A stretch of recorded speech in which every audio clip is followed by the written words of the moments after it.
നമസ്കാരം. പുതിയ വീഡിയോയിലേക്ക് എല്ലാവരെയും സ്വാഗതം ചെയ്യുകയാണ്.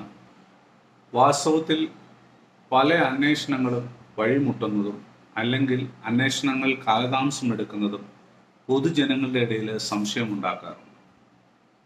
ഒരു സാധാരണ പൗരൻ ആ വിഷയത്തോട് ബന്ധപ്പെട്ട് എന്തെങ്കിലും ഒരു സംശയം പ്രകടിപ്പിച്ചാൽ അതിനകത്ത് അത്ഭുതപ്പെടാനൊന്നുമില്ല.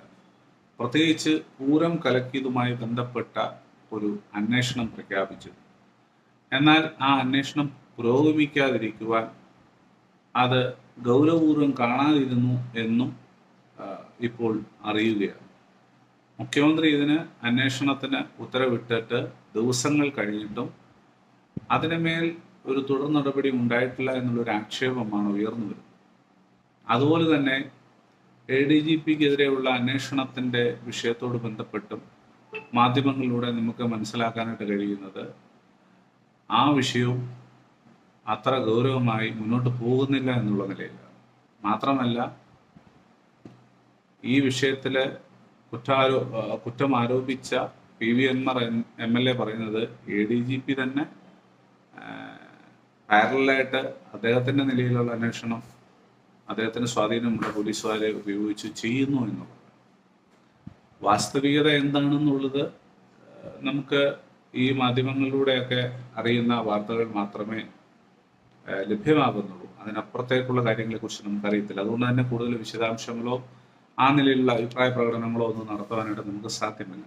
എന്ത് തന്നെയായിരുന്നാലും മാധ്യമങ്ങളിലൂടെ പുറത്തു വരുന്ന ഈ വാർത്തകൾ അത്ര ശുഭകരമല്ല എന്നുള്ളതാണ് നമുക്ക് മനസ്സിലാക്കാനായിട്ട് കഴിയുന്നത്. ഏതൊരു അന്വേഷണവും പ്രഖ്യാപിച്ചാലും അതിന് ഇത്രയേറെ കാലതാമസങ്ങളുടെ ആവശ്യമുണ്ടോ എന്ന് ഒരു സാധാരണ പൗരൻ ചോദിച്ചാൽ അതിന് കൃത്യമായ മറുപടി കൊടുക്കുവാനായിട്ട് അതിൻ്റെ ഉത്തരവാദിത്തപ്പെട്ടവർ ബാധ്യസ്ഥരാണ്. ഇന്നിപ്പോൾ ഏതൊരു വിഷയത്തെക്കുറിച്ചും അറിയാൻ വിവരാവകാശ നിയമങ്ങളുണ്ട്. വിവരാവകാശ നിയമം അനുസരിച്ച് ചോദിച്ചാൽ അതിന് കൃത്യമായ മറുപടി നൽകിയേ പറ്റൂ. അപ്പോൾ അത്തരത്തിലുള്ള വിവരാവകാശ അന്വേഷണം ഇതുവരെയും ഈ വിഷയങ്ങളിൽ നടന്നിട്ടില്ല എന്നുള്ളതും വളരെ ഗൗരവതരമായിട്ടുള്ള വസ്തുതയാണ്. ഒരാഴ്ചക്കകം റിപ്പോർട്ട് കിട്ടണമെന്ന് പറഞ്ഞാണ് മുഖ്യമന്ത്രി 5 മാസങ്ങൾക്ക് മുമ്പ് പൂരം വിഷയത്തോട് ബന്ധപ്പെട്ട് ഒരു അന്വേഷണം പ്രഖ്യാപിച്ചത്. പക്ഷേ ഇന്നും അത് നടപ്പാക്കിയിട്ടില്ല എന്ന് പറഞ്ഞാൽ എന്താണ് അതുകൊണ്ട് അർത്ഥമാക്കുന്നത്?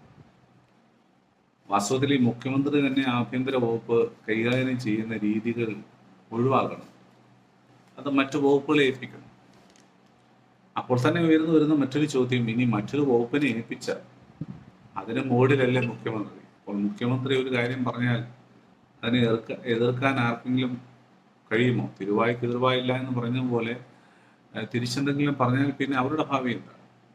പലരും പലയിടങ്ങളിലും ഏടിച്ചിട്ടാണ് മിണ്ടാതിരിക്കുന്നത്. പലതിനെയും ഭയന്നിട്ടാണ് മിണ്ടാതിരിക്കുന്നത്. ഇത് രാഷ്ട്രീയത്തിൽ മാത്രമല്ല ഈ കാര്യം. ഏത് മേഖലയിൽ നോക്കിയാലും ഇത്തരത്തിലുള്ള കാര്യങ്ങൾ നമുക്ക് കാണാനായിട്ട് കഴിയും. മുകളിലിരിക്കുന്നവരെ പ്രസാദിപ്പിക്കുവാനും മുകളിലുള്ളവരെ പിണക്കാതെ കാര്യങ്ങളുമായിട്ട് മുന്നോട്ട് പോവുക എന്നുള്ളത് ചിന്തിക്കുന്നത് സ്വാഭാവികമാണ്. അങ്ങനെയാണ് കൂടുതൽ ആളുകളും ചിന്തിക്കുന്നത്. ഇത്തരത്തിലുള്ള സമീപനങ്ങൾ ദൂരവ്യാപകമായ പ്രത്യാഘാതങ്ങളല്ലേ ഉണ്ടാക്കുന്നത്. അതുകൊണ്ട് ഫലം ഉണ്ടാകുന്നില്ലെങ്കിൽ പിന്നെ എന്ത് അന്വേഷണം, പിന്നെ എന്ത് വിവരാവകാശം എന്ന് ഒരു സാധാരണ പൗരൻ ചോദിച്ചാൽ അതിനോട് മറുപടി ആരാണ് നൽകുക? ഈ വിഷയത്തോട് നിങ്ങൾക്കും പ്രതികരണങ്ങൾ ഉണ്ടാവും. തീർച്ചയായിട്ടും വീഡിയോ കാണുമ്പോൾ അതിൻ്റെ താഴെ കമൻ്റായിട്ട് നിങ്ങൾക്ക് നിങ്ങളുടെ അഭിപ്രായങ്ങൾ രേഖപ്പെടുത്താം.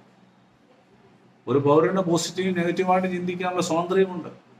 അവനൊരു അഭിപ്രായ പ്രകടനം നടത്തിയാൽ അങ്ങനെ അഭിപ്രായം പറയുന്നവരെ, അത് സ്വന്തം പാർട്ടിയിൽ നിന്നുള്ളവരായാലും പുറത്തു നിന്നുള്ളവരായാലും, അങ്ങനെയുള്ളവരെ അടിച്ചമർത്തുകയും ഇകഴ്ത്തുകയും ചെയ്തു കഴിഞ്ഞാൽ പ്രശ്നത്തിന് പരിഹാരം ഉണ്ടാകുമോ?